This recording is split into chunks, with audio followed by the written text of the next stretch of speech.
Bonjour à tous. Alors aujourd'hui, Church for You vous présente Sœur Marie-Jean Neuville. Bonjour. Bonjour. Alors pourrais-tu te présenter un peu plus précisément? Oui, donc je m'appelle Sœur Marie-Jean, comme tu l'as dit. Je suis moniale bénédictine au monastère d'Urtebise en Belgique et je suis aussi coordinatrice du Centre national des vocations. Très bien. Alors pourrais-tu nous dire en quoi ce confinement a-t-il ou peut-être va-t-il changer quelque chose dans ton quotidien? C'est vrai que ça a changé déjà pas mal de choses.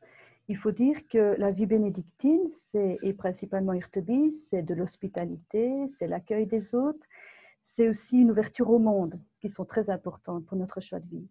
Évidemment, avec le confinement, c'est plutôt mal barré. Eh bien, paradoxalement, ça a pris encore plus d'ampleur.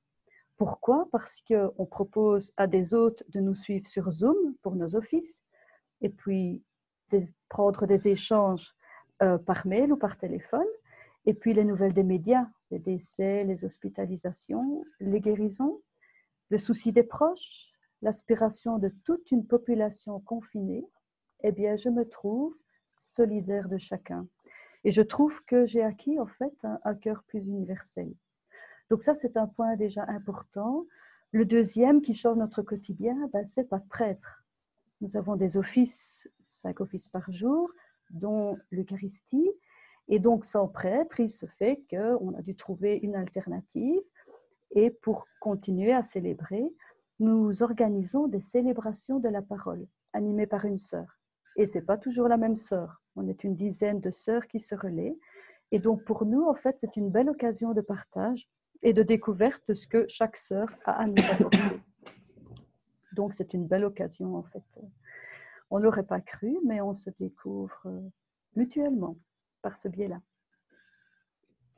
Très bien. Alors quelles ont été peut-être vos initiatives pendant ce confinement, hormis toutes ces adaptations au niveau de votre vie de prière?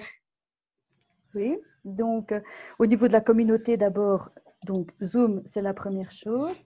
Et puis, le Triduum Pascal, quand on a annoncé qu'il n'y aurait pas de prêtre, on a dû trouver aussi une façon de célébrer.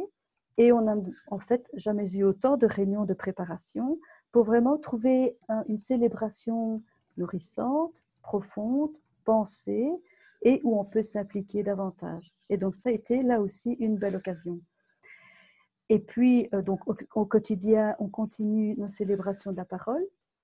Alors, pour le Centre national des vocations, pendant le Triduum Pascal, j'ai publié sur le site du CNV et sur la page Facebook des vocations des extraits de nos offices. C'était l'occasion pour moi de partager des extraits pour nourrir les gens là où ils sont, pour qu'ils aient de la nourriture au fil des jours de la Semaine Sainte. Aussi, la semaine prochaine, c'est un grand jour pour les vocations, c'est la journée mondiale de prière pour les vocations, et comme dirait Catherine, pour toutes les vocations. Et donc, pour cela, j'ai préparé une veillée de prière. Cette veillée sera célébrée samedi 2 mai à 20h et sera diffusée ou partagée sur Zoom pour ceux qui le souhaitent. Alors, on diffusera une proposition que les intéressés puissent envoyer leur adresse et qu'on puisse alors les inviter à participer. Parce que l'avantage de Zoom par rapport à une diffusion, que ce soit sur Facebook ou ailleurs, c'est que les gens puissent participer. Alors, notre projet, c'est que des jeunes ou moins jeunes puissent lire des intentions ou bien lire des lectures. Donc, j'espère qu'on trouvera des amateurs. Ce serait une belle occasion de tisser des liens. Et puis, j'ajoute enfin qu'au niveau personnel, c'est vrai que je garde des liens avec un certain nombre de personnes, parce que je trouve qu'en ce temps de confinement, d'abord, on peut être inquiet pour tel ou tel, mais c'est aussi l'occasion de resserrer des liens. Donc ça, je trouve que c'est une belle occasion aussi. Très bien.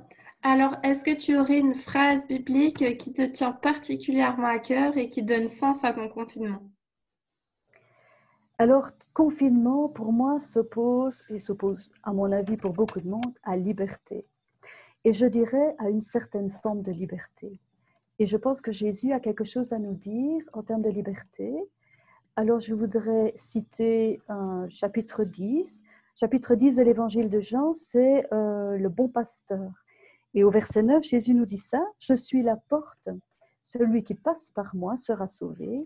Il entrera et sortira et trouvera de quoi se nourrir. » Donc, je pense qu'il y a une certaine forme de liberté à trouver, même dans le confinement, et que Jésus est une réponse. Merci. Et pour conclure cette vidéo, aurais-tu une phrase ou un mot que tu voudrais adresser aux jeunes? Alors, je vais citer ce que Maurice Zadel, c'est un spirituel du XXe siècle, un séminariste qui lui demandait quelle phrase pourriez-vous me dire? Il a répondu ceci, que Dieu vous soit neuf chaque matin. Et j'ai envie de dire ça à chacun, et pas seulement dans la relation à Dieu, mais dans toute relation et dans tout engagement. Rien de pire que la banalisation ou bien l'habitude qui tue tout. Non, il faut l'enthousiasme. Que Dieu te soit neuf chaque matin. Merci, sœur Marie-Jean. Alors, Merci. si tu es jeune et que tu es intéressée, n'oublie pas de te manifester pour nous rejoindre donc à la veillée de prière qui aura lieu le 2 mai. Et voilà, on t'attend avec impatience. Merci pour cette interview et à bientôt. À bientôt.